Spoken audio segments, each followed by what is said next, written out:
Welcome to the Secret Underground Laboratory Recovery and Salvage, where rude mechanicals do magic.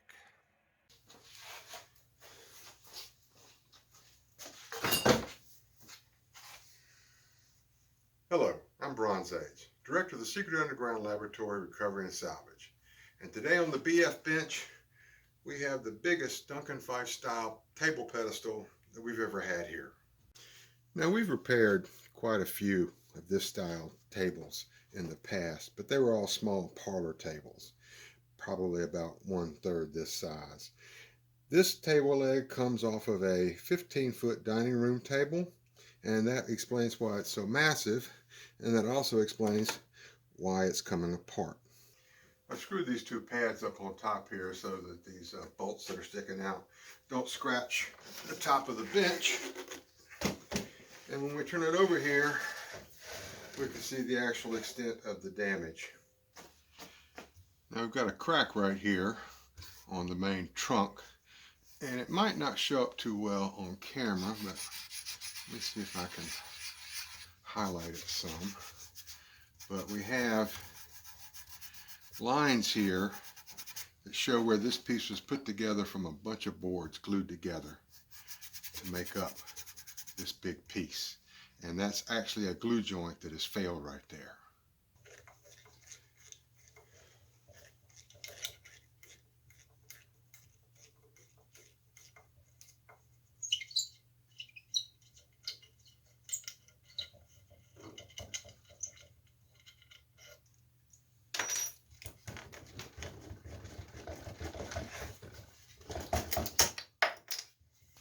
And here we find the root cause of the problem. This table leg is held to the trunk with these two dowels in the holes. That's a piece that broke off here. And then they have this little metal strap, which is intended to keep the piece from kicking out like that. But what it actually did was just create a point of stress where it could split along that glue joint, and the thing came apart. Duncan Phyfe was born in Scotland, came with his family to the United States in 1784 when he was 16, and went to work as an apprentice in a cabinet shop in Albany, New York. Now, he must have been extremely talented at what he was doing, because when he was 22, he moved to New York and he opened a cabinet shop on Broad Street. That cabinet shop grew to be so large that it eventually employed about 100 men. I think it moved to another place, I believe Fulton Street, later on, but it was one of the major cabinet building companies in the United States in the early days. And since they were in the middle of New York City, we can be pretty sure they didn't have a waterfall for power, and steam engines weren't practical, so everything was still cut, chopped, carved by hand. And what he had was called the factory system, which was an early form of mass production. One man might spend his entire time doing nothing but cutting out these legs. Another man might be turning the trunk on the lathe. And then eventually all the pieces would come to another person or another team that would put it all together.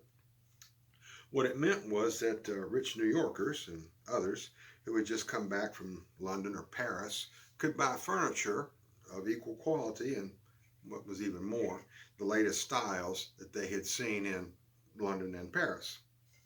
That went on to 1847. He was by that time in his 80s, and he sold the business and retired.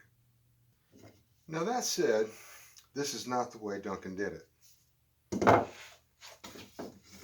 We've got our mock-up here, and what we have is the trunk, a pair of dowels, holes drilled in the leg, and it sits just like that.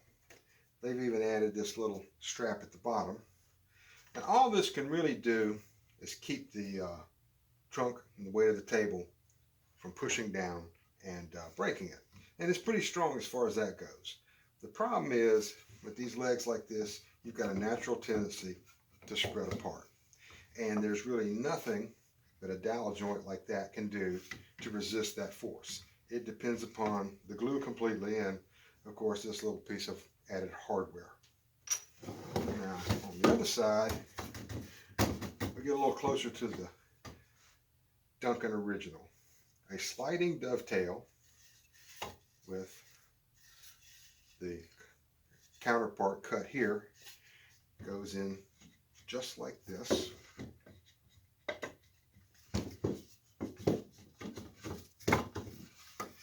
And what happens is the dovetail piece, the wedge, resists pulling out and spreading and also holds the weight. Now obviously this is a lot of work. In the days of before power in the shop, this would have been sawed as far as it could be sawed, and then the rest chopped out with a chisel. This could be cut out with saws and chisels mostly, but it was very labor intensive, even though it was quite strong. And it allowed this particular design that people love so much. People loved it so much that they're willing to buy furniture which has an inherently weak design and is going to collapse and fall down given enough time and effort.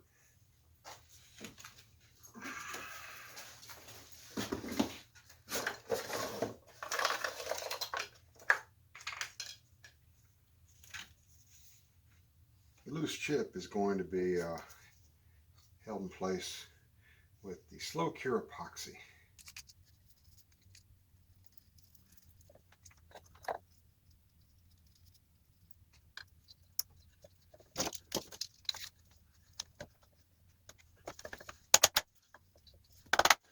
Okay. That came out pretty solid. Now the next problem is figuring out how to clamp something which is curved on both sides.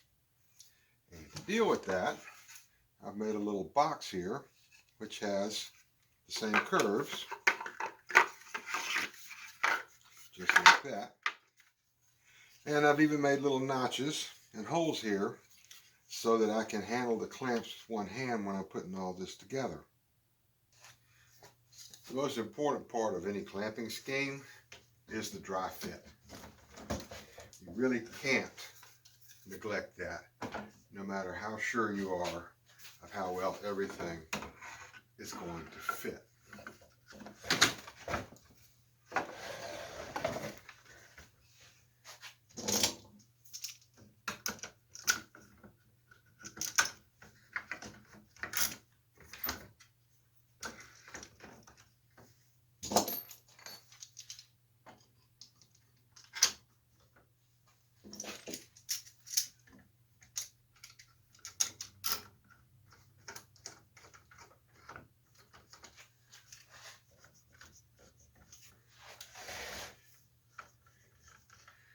Turn it around this way so I can see how well that gap closes.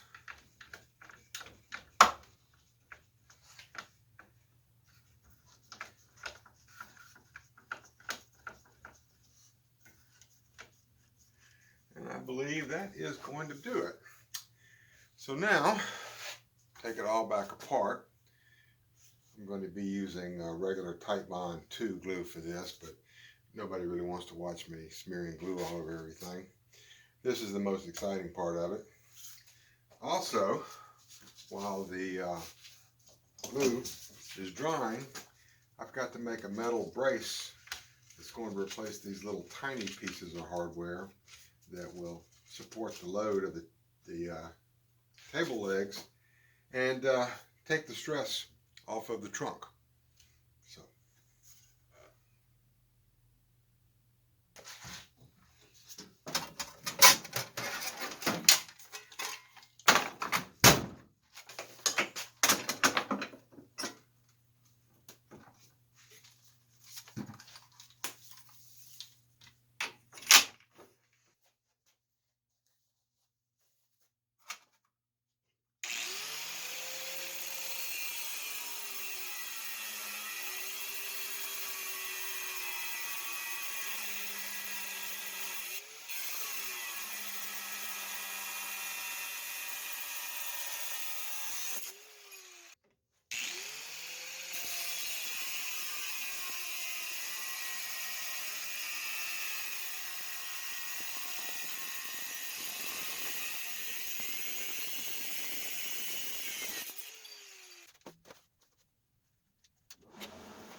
pretty good.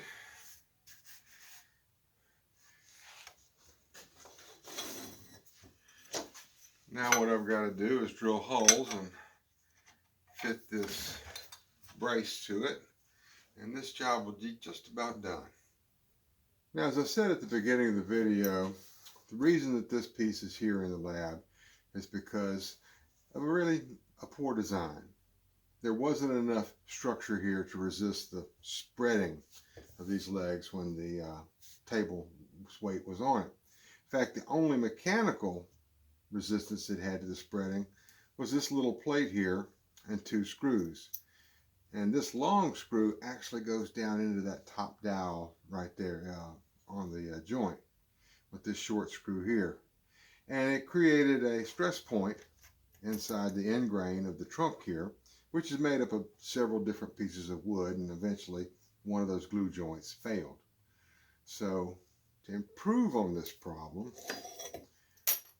made a slightly bigger brace, which is going to go here, and it's not going to put any stress at all on the trunk itself because all of these legs are going to be pulling against each other. And I've moved the screw holes as far out to the edge as I can get them. And then we're just going to drill some pilot holes, put the screws in it, and this job will basically be done.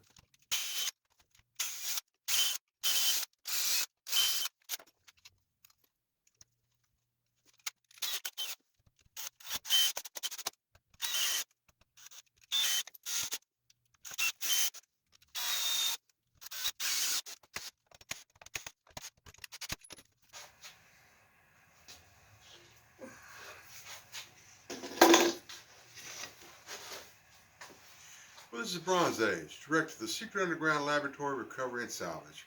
Now, thank you for sitting through this video with me of putting this Duncan Phyfe style table pedestal leg back into serviceable condition. Let's hope it never comes apart again. So again, thank you very much. Don't forget to subscribe, comment, like, share, whatever, all that stuff. But I do appreciate it all.